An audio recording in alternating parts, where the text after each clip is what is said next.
cycles. Uh, how has it been once you hung it up? Was it difficult?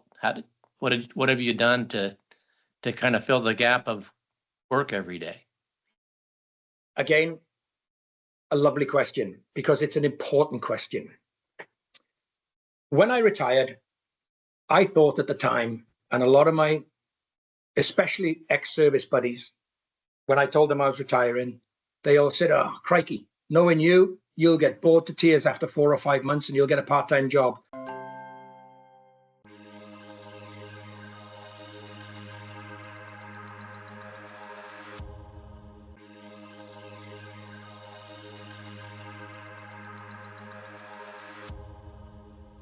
And to be honest with you guys, I honestly thought I would.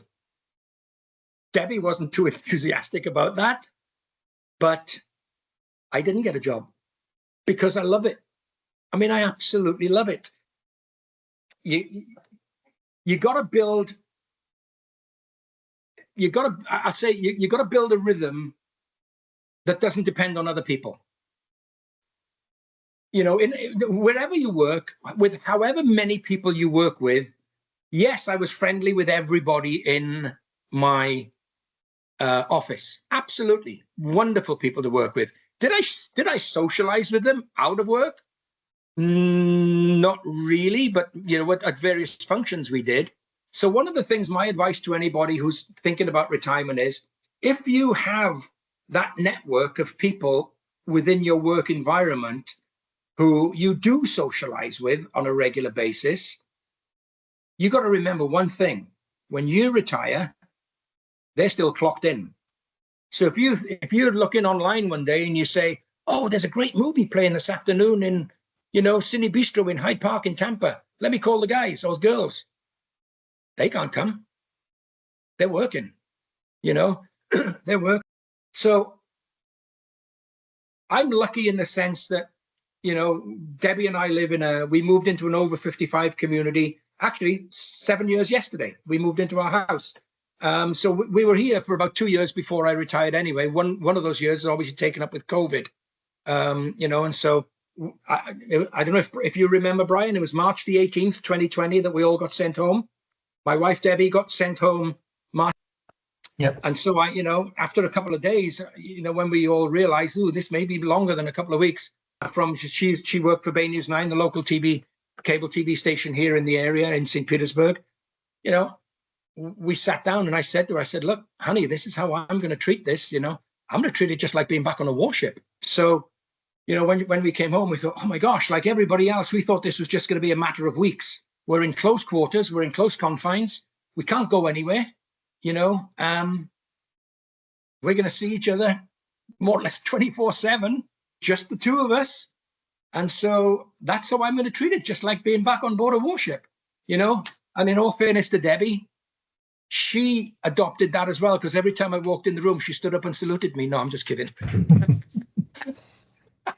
No, but I'm just kidding. But no, so to elaborate a bit more, you've got to occupy yourself, obviously.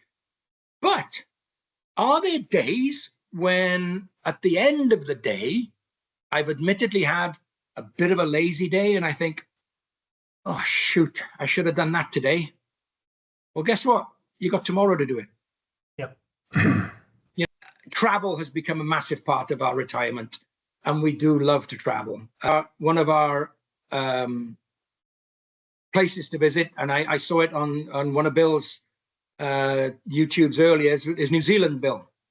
Absolutely spectacular country. I was there in 1986. I was in the Navy, but I went there on my own on vacation. I took summer leave from a ship and I went out there for 2 weeks. I had some friends out there, and oh my gosh, what an absolutely gorgeous, gorgeous, gorgeous country.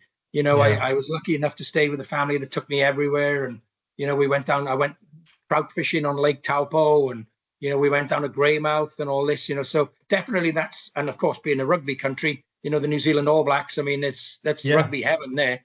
So, yeah. You know, one of the things, you know, my philosophy is, hopefully I've got a good chunk of years left on this planet, but when I die, I want to die with memories. I don't want to die holding on to dreams, you know? Yeah. So travel, definitely. You can't travel 365 days a year, although some people do, I'm sure. But you've got to keep yourself occupied. And as I said, we live in a great community here. We've got, pool, we got pickleball courts, even though I don't play pickleball. I cycle. Unfortunately, I've been out for a couple of weeks with a left meniscus injury on my left knee, which I had x-rays for a couple of days ago, and I got an orthopedic appointment. It's not excruciating. I'll get it fixed and I'll get back on my bike. Of the Royal Navy physical training branch is Latin. It's mens sana in corpore sano. And what that means is a healthy body is a healthy mind. And that's absolutely crucial in retirement because, I know some folks on both sides of the Atlantic who've retired and they've just vegetated. You can't let the old man creep in, gents. You can't let the old man creep in. You've got to stay active. But yes, as I said, there's days where, I'm sitting there twiddling my thumbs and I think, oh, shoot, I should have done this yesterday or I should have done that today. So, there's ways of doing it. We got a gym. We do yoga twice a week, on Tuesdays and Thursday nights. And it's a wonderful session because the group of people that do it, we have a laugh. It's not the old, dead serious yoga, you can't do that. It's our instructor, Christina's wonderful. And we have a laugh. In fact, just 2 nights ago, the whole yoga class, we went to our bistro here. I arranged it. We went to the bistro. I think I sent you a photograph, Brian. I MC our variety shows here. We've got a performing arts club, so I do the MC. And I think I've done 5 of them so far over the years. We have one generally around Easter time, April, May time, and then one at the holiday season at the end of the year, Christmas around early December. And what I'm doing is I'm gauging the audience. I know everybody. There's I don't know everybody, of course, but there's a so I'm gauging how risque my jokes can be as the shows go on. So yeah.